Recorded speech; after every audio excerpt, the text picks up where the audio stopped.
It is very seldom that mere, ordinary people like John and myself secure ancestral halls for the summer. A colonial mansion, a hereditary estate, I would say a haunted house, and reach the height of romantic felicity. But that would be asking too much of fate. Still, I will proudly declare that there is something queer about it. Else, why should it be let so cheaply, and why have stood so long untenanted? John laughs at me, of course, but one expects that in marriage. John is practical in the extreme. He has no patience with faith, an intense horror of superstition, and he scoffs openly at any talk of things not to be felt and seen and put down in figures.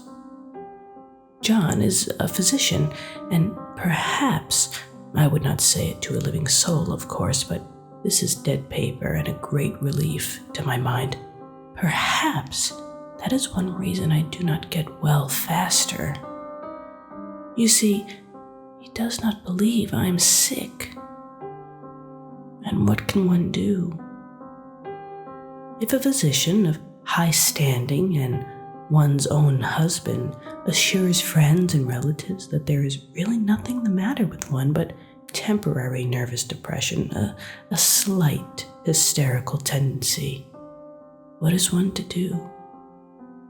My brother is also a physician and also of high standing, and he says the same thing.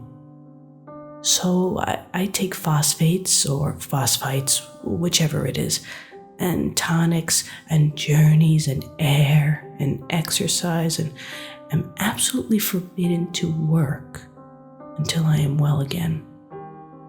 Personally, I disagree with their ideas. Personally, I believe that congenial work with excitement and change would do me good. But what is one to do? I did write for a while in spite of them, but it does exhaust me a good deal, having to be so sly about it, or else met with heavy opposition. I sometimes fancy that in my condition, if I had less opposition and more society and stimulus, but John says the very worst thing I can do is to think about my condition, and I confess it always makes me feel bad. So I will let it alone and talk about the house. The most beautiful place. It is quite alone, standing well back from the road, quite 3 miles from the village. It makes me think of English places that you read about, for there are hedges and walls and gates that lock, and lots of separate little houses for the gardeners and people. There is a delicious garden. I never saw such a garden, large and shady, full of box-bordered paths, and lined with long grape-colored arbors with seats under them. There were greenhouses, too, but they are all broken now. There was some legal trouble, I believe, something about the heirs and co-heirs. Anyhow, the place has been empty for years. That spoils my ghostliness, I am afraid, but I don't care. There's something strange about the house. I can feel it.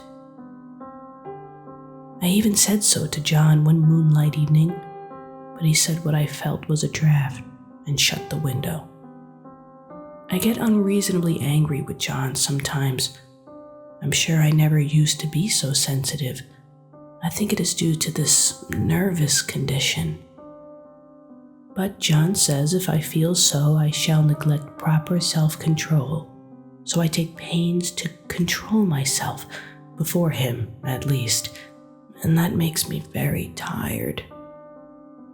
I don't like our room a bit. I wanted one downstairs that opened on the piazza and had roses all over the window and such pretty old-fashioned chintz hangings, but John would not hear of it. He said there was only one window and not room for 2 beds, and no near room for him if he took another. He is very careful and loving and hardly lets me stir without special direction. I have a scheduled prescription for every hour in the day. He takes all care from me, and so I feel basely ungrateful not to value it more. He said we came here solely on my account, that I was to have perfect rest and all the air I could get. "Your exercise depends on your strength, my dear," said he, "and your food somewhat on your appetite, but air you can absorb all the time." So we took the nursery at the top of the house. It is a big, airy room, the whole floor nearly, with windows that look all ways and air and sunshine galore. It was nursery first, and then playground and gymnasium, I should judge, for the windows are barred for little children, and there are rings and things in the walls. The paint and paper look as if a boys' school had used it. It is stripped off, the paper, in great patches all around the head of my bed, about as far as I can reach, and in a great place on the other side of the room low down. I never saw such a worst paper in my life. One of those sprawling, flamboyant patterns, committing every artistic sin. It is dull enough to confuse the eye in following, pronounced enough to constantly irritate and provoke study. And when you follow the lame, uncertain curves for a little distance, they suddenly commit suicide, plunge off at outrageous angles, destroy themselves in unheard-of contradictions. The color is repellent, almost revolting, a smoldering, unclean yellow, strangely faded by the slow-turning sunlight. It is a dull, yet lurid orange in some places, a sickly sulfur tint in others. No wonder the children hated it. I should hate it myself if I had to live in this room long. There comes John, and I must put this away. He hates to have me write a word.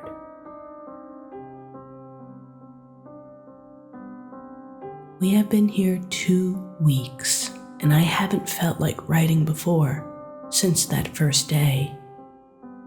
I am sitting by the window now, up in this atrocious nursery, and there is nothing to hinder my writing as much as I please, save lack of strength. John is away all day, and even some nights when his cases are serious. I am glad my case is not serious. But these nervous troubles are dreadfully depressing. John does not know how much I really suffer. He knows there is no reason to suffer, and that satisfies him. Of course, it is only nervousness. It does weigh on me so not to do my duty in any way. I meant to be such a help to John, such a real rest and comfort. And here I am, a comparative burden already. Nobody would believe what an effort it is to do what little I am able, to dress and entertain and order things. It is fortunate Mary is so good with the baby, such a dear baby. And yet I cannot be with him. It makes me so nervous. I suppose John never was nervous in his life. He laughs at me so about this wallpaper. At first, he meant to repaper the room, but afterwards he said that I was letting it get the better of me, and that nothing was worse for a nervous patient than to give way to such fancies. He said that after the wallpaper was changed, it would be the heavy bedstead, and then the barred windows, and then that gate at the head of the stairs, and so on. "You know the place is doing you good," he said, And really, dear, I don't care to renovate the house just for a 3 months rental." "Then do let us go downstairs," I said. "There are such pretty rooms there." Then he took me in his arms and called me a blessed little goose, and said he would go down cellar if I wished, and have it whitewashed into the bargain. But he is right enough about the beds and windows and things. It is as airy and comfortable a room as anyone need wish, and, of course, I would not be so silly as to make him uncomfortable just for a whim. I'm really getting quite fond of the big room, all but that horrid paper. Out of one window, I can see the garden, those mysterious deep-shaded arbors, the riotous old-fashioned flowers and bushes and gnarly trees. Out of another, I get a lovely view of the bay and a little private wharf belonging to the estate.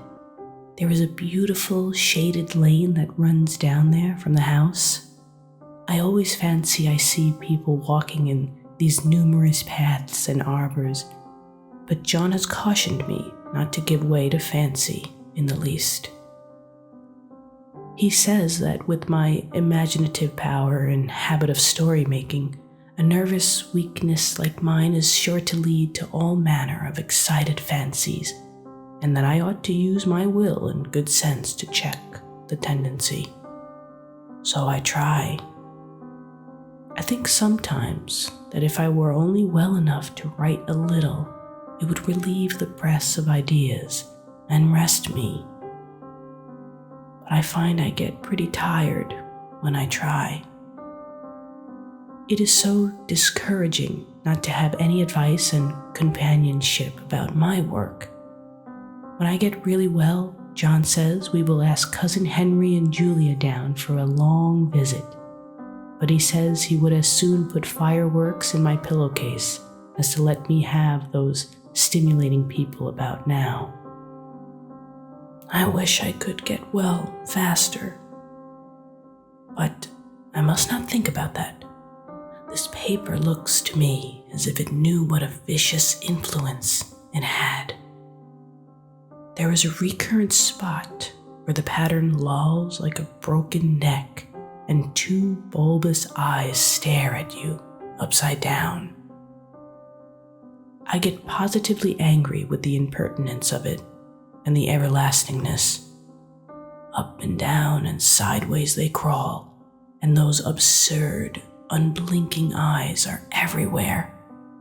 There is one place where 2 breadths didn't match, and the eyes go all up and down the line, one a little higher than the other.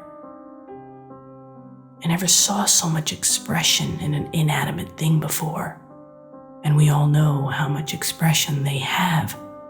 I used to lie awake as a child and get more entertainment and terror out of blank walls and plain furniture than most children could find in a toy store.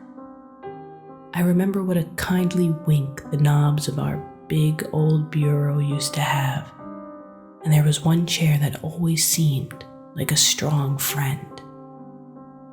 I used to feel that if any of the other things looked too fierce, I could always hop into that chair and be safe. The furniture in this room is no worse than inharmonious, however, for we had to bring it all from downstairs. I suppose when this was used as a playroom, they had to take the nursery things out, and no wonder. I never saw such ravages as the children have made here. The wallpaper, as I said before, is torn off in spots, and it sticketh closer than a brother. They must have had perseverance as well as hatred. Then the floor is scratched and gouged and splintered. The plaster itself is dug out here and there, and this great heavy bed, which is all we found in the room, looks as if it had been through the wars. But I don't mind it a bit. Only the paper. There comes John's sister, such a dear girl as she is, and so careful of me. I must not let her find me writing. She is a perfect and enthusiastic housekeeper and hopes for no better profession. I verily believe she thinks it is the writing which made me sick. But I can write when she is out and see her a long way off from these windows. There is one that commands the road, a lovely, shaded, winding road, and one that just looks off over the country, a lovely country too, full of great elms and velvet meadows. This wallpaper has a kind of sub-pattern in a different shade, a particularly irritating one, for you can only see it in certain lights, and not clearly then. But in the places where it isn't faded, and where the sun is just so, I can see a strange, provoking, formless sort of figure that seems to sulk about behind that silly and conspicuous front design. There's sister on the stairs.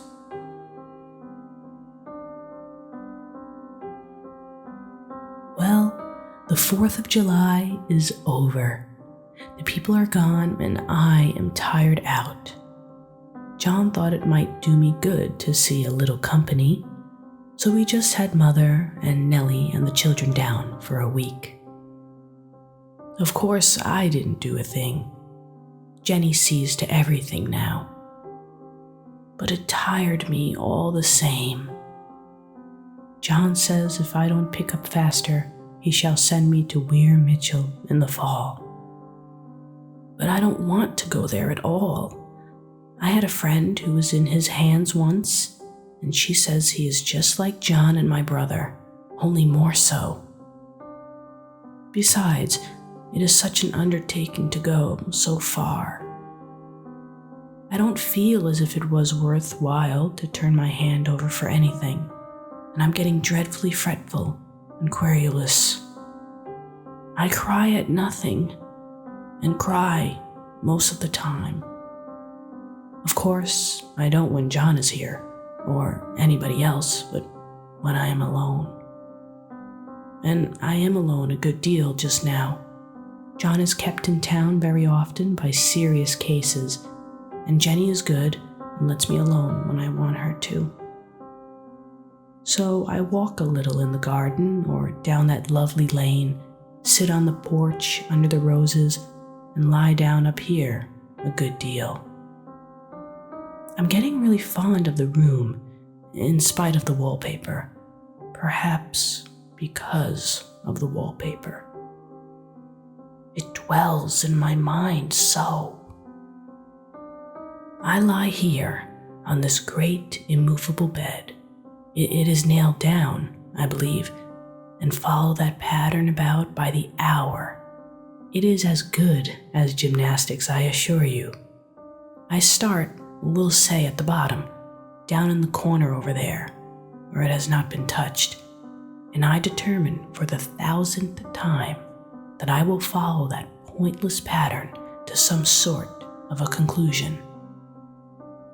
I know a little of the principle of design, and I know this thing was not arranged on any laws of radiation, or alternation, or repetition, or symmetry, or anything else that I ever heard of.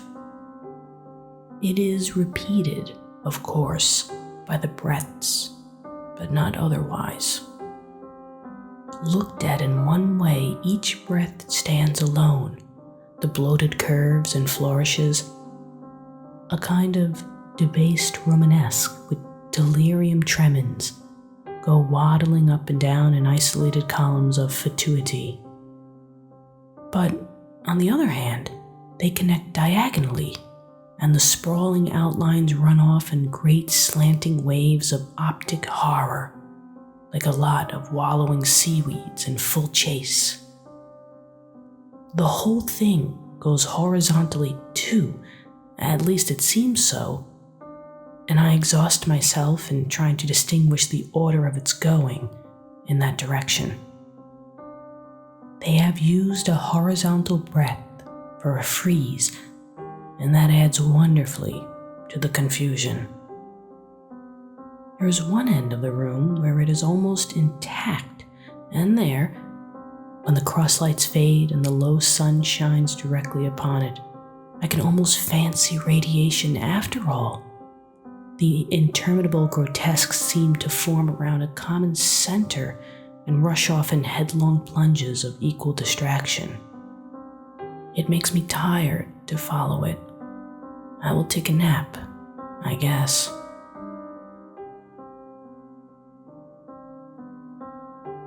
I don't know why I should write this. I don't want to. I don't feel able. And I know John would think it absurd, but I must say what I feel and think in some way. It is such a relief. But the effort is getting to be greater than the relief. Half the time now I am awfully lazy and lie down ever so much. John says I mustn't lose my strength and has me take cod liver oil and lots of tonics and things, to say nothing of ale and wine and rare meat. Dear John, he loves me very dearly and hates to have me sick. I tried to have a real, earnest, reasonable talk with him the other day and tell him how I wish he would let me go and make a visit to Cousin Henry and Julia. But he said I wasn't able to go, nor able to stand it after I got there. And I did not make out a very good case for myself, for I was crying before I had finished. It is getting to be a great effort for me to think straight. Just this nervous weakness, I suppose. And dear John gathered me up in his arms and just carried me upstairs and laid me on the bed and sat by me and read to me till it tired my head. He said I was his darling and his comfort and all he had, and that I must take care of myself for his sake and keep well. He says no one but myself can help me out of it, and I must use my will and self-control and not let any silly fancies run away with me. There's one comfort: the baby is well and happy and does not have to occupy this nursery with the horrid wallpaper. If we had not used it, that blessed child would have. What a fortunate escape!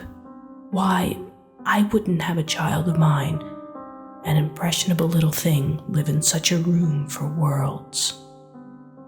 I never thought of it before, but it is lucky that John kept me here, after all. I can stand to it so much easier than a baby, you see. Of course, I never mention it to them anymore. I am too wise, but I keep watch of it all the same. There are things in that paper that nobody knows but me, or ever will. Behind that outside pattern, the dim shapes get clearer every day. It is always the same shape, only very numerous. And it is like a woman stooping down and creeping about behind that pattern. I don't like it a bit. I wonder, I begin to think, I wish John would take me away from here.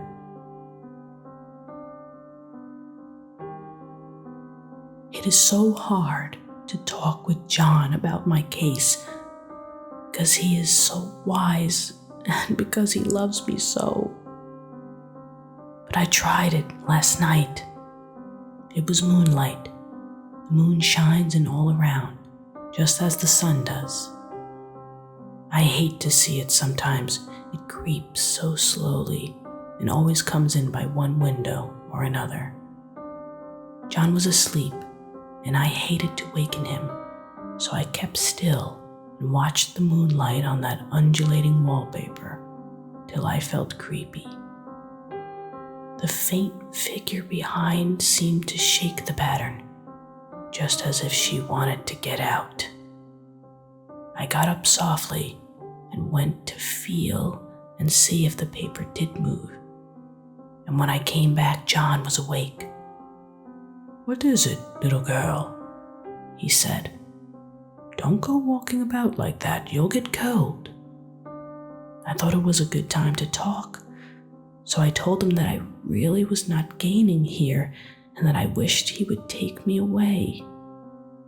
"Why, darling?" said he. "Our lease will be up in 3 weeks, and I can't see how to leave before.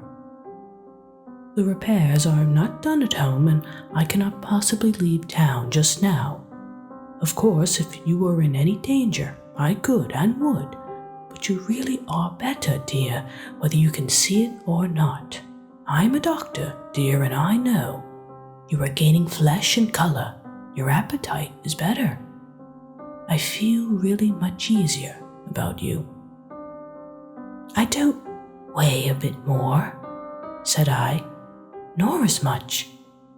And my appetite may be better in the evening when you are here, but it is worse in the morning when you are away." "Bless her little heart," said he with a big hug. "She shall be as sick as she pleases. But now let's improve the shining hours by going to sleep and talk about it in the morning." "And you won't go away?" I asked gloomily. "Why, how can I, dear? It is only 3 weeks more, and then we will take a nice little trip of a few days while Jenny is getting the house ready. Really, dear, you are better." "Better in body, perhaps," I began, and stopped short, for he sat up straight and looked at me with such a stern, reproachful look that I could not say another word. "My darling," said he, "I beg of you, for my sake and for our child's sake, as well as for your own, that you will never for one instant let that idea enter your mind. There is nothing so dangerous, so fascinating to a temperament like yours. It is a false and foolish fancy. Can you not trust me as a physician when I tell you so?" So, of course, I said no more on that score, and we went to sleep before long. He thought I was asleep first, but I wasn't. I lay there for hours trying to decide whether that front pattern and the back pattern really did move together or separately. On a pattern like this, by daylight, there was a lack of sequence, a defiance of law that is a constant irritant to a normal mind. The color is hideous enough and unreliable enough and infuriating enough, but the pattern is torturing. You think you have mastered it, but just as you get well underway in following, it turns a back somersault, and there you are. It slaps you in the face, knocks you down, and tramples upon you. It is like a bad dream. The outside pattern is a florid arabesque, reminding one of a fungus. If you can imagine a toadstool in joints, an interminable string of toadstools budding and sprouting in endless convolutions, why, that is something like that. That is, sometimes. There was one marked peculiarity about this paper, a thing nobody seems to notice but myself, and that is that it changes as the light changes. When the sun shoots in through the east window, I always watch for that first long, straight ray. It changes so quickly that I can never quite believe it. That is why I watch it, always. By moonlight, the moon shines in all night when there is a moon. I wouldn't know it was the same paper. at night, in any kind of light, in twilight, candlelight, lamplight, and worst of all, by moonlight, it becomes bars.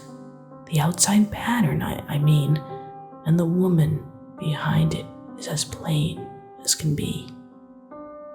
I didn't realize for a long time what the thing was that showed behind that dim sub-pattern, but now I am quite sure it is a woman. By daylight, she is subdued, quiet. I fancy it is the pattern that keeps her so still. It is so puzzling, keeps me quiet by the hour. I lie down ever so much now. John says it is good for me, and to sleep while I can.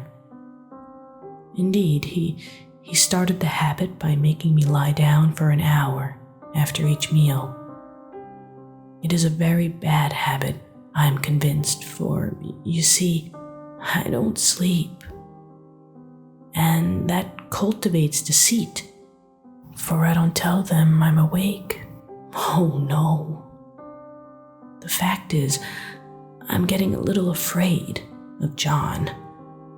He seems very queer sometimes, and even Jenny has an inexplicable look.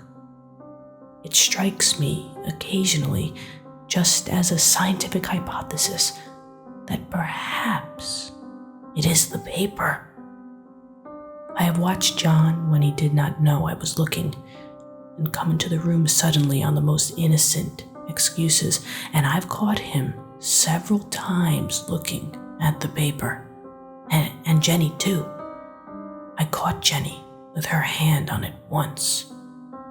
She didn't know I was in the room, and when I asked her in a very quiet voice, with the most restrained manner possible, what she was doing with the paper, she turned around as if she had been caught stealing, and looked quite angry. Asked me why I should frighten her so. Then she said that the paper stained everything it touched, that she had found yellow smooches on all my clothes and John's, and she wished we would be more careful. Did not that sound innocent? But I know she was studying that pattern, and I am determined that nobody shall find it out but myself. Life is very much more exciting now than it used to be. You see, I have something more to expect, to look forward to watch. I really do eat better, and am more quiet than I was. John is so pleased to see me improve. He laughed a little the other day and said I seemed to be flourishing in spite of my wallpaper. I turned it off with a laugh. I had no intention of telling him it was because of the wallpaper. He would make fun of me. He might even want to take me away. I don't want to leave now until I have found it out. There is a week more, and I think that will be enough.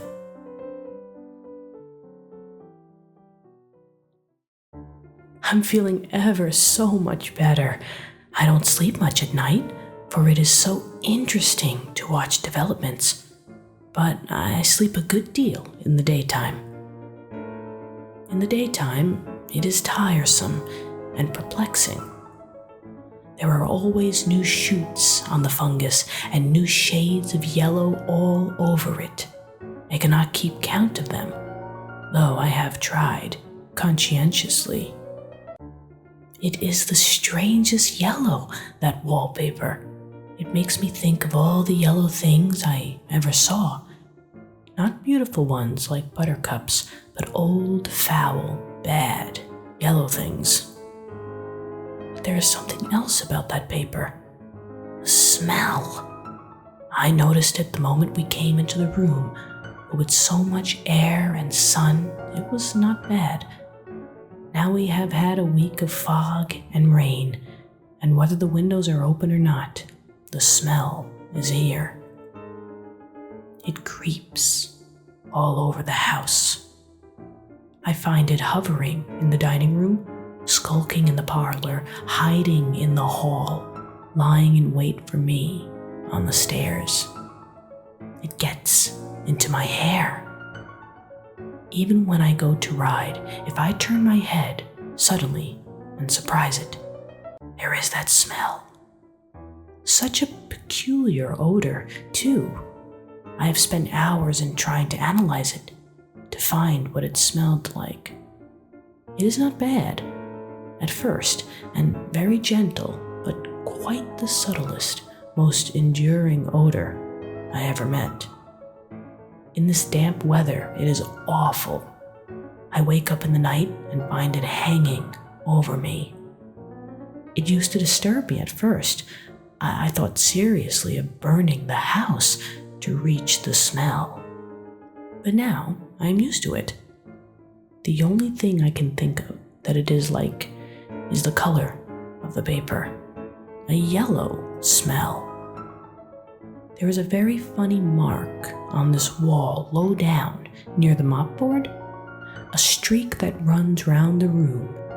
It goes behind every piece of furniture except the bed, a long, straight, even smooch, as if it has been rubbed over and over. I wonder how it was done, and who did it, and what they did it for. Round and round and round and round and round and round. It makes me dizzy. I really have discovered something at last. Through watching so much at night when it changes so, I have finally found out. The front pattern does move, and no wonder. The woman behind shakes it. Sometimes I think there are a great many women behind, and sometimes only one, and she crawls around fast, and her crawling shakes it all over. Then, in the very bright spots, she keeps still, and in the very shady spots, she just takes hold of the bars and shakes them hard. And she is all the time trying to climb through. But nobody could climb through that pattern. It strangles so. I think that is why it has so many heads. They get through, and then the pattern strangles them off and turns them upside down and makes their eyes white. If those heads were covered or taken off, it would not be half so bad. I think that woman gets out in the daytime. And I'll tell you why, privately. I've seen her. I can see her out of every one of my windows. It is the same woman, I know, for she's always creeping, and most women do not creep by daylight. I see her on that long shaded lane, creeping up and down. I see her in those dark grape arbors, creeping all around the garden. I see her on that long road under the trees, creeping along, and when a carriage comes, she hides under the blackberry vines. I don't blame her a bit. It must be very humiliating to be caught creeping by daylight. I always lock the door when I creep by daylight. I can't do it at night, for I know John would suspect something at once. And John is so queer now that I don't want to irritate him. I wish he would take another room. Besides, I don't want anybody to get that woman out at night but myself. I often wonder if I could see her out of all the windows at once. But, turn as fast as I can only see out of one at one time. And though I always see her, she may be able to creep faster than I can turn. I have watched her, sometimes away off in the open country, creeping as fast as a cloud shadow in a high wind. If only that top pattern could be gotten off from the under one. I mean to try it, little by little. I have found out another funny thing, but I shan't tell it this time. It does not do to trust people too much. There are only 2 more days to get this paper off, and I believe John is beginning to notice. I don't like the look in his eyes. And I heard him ask Jenny a lot of professional questions about me. She had a very good report to give. She said I slept a good deal in the daytime. John knows I don't sleep very well at night, for all I'm so quiet. He asked me all sorts of questions too, and pretended to be very loving and kind, as if I couldn't see through him. Still, I don't wonder he acts so, sleeping under this paper for 3 months. It only interests me, but I feel sure John and Jenny are secretly affected by it. Hurrah! This is the last day, but it is enough. John is to stay in town overnight and won't be out until this evening. Jenny wanted to sleep with me, the sly thing, but I told her I should undoubtedly rest better for a night all alone. That was clever, for really I wasn't alone a bit. As soon as it was moonlight and that poor thing began to crawl and shake the pattern, I got up and ran to help her. I pulled and she shook. I shook and she pulled, and before morning, we had peeled off yards of that paper. A strip about as high as my head and half around the room. And then, when the sun came and that awful pattern began to laugh at me, I declared I would finish it today. We go away tomorrow, and they are moving all my furniture down again to leave things as they were before. Jenny looked at the wall in amazement, but I told her merrily that I did it out of pure spite at the vicious thing.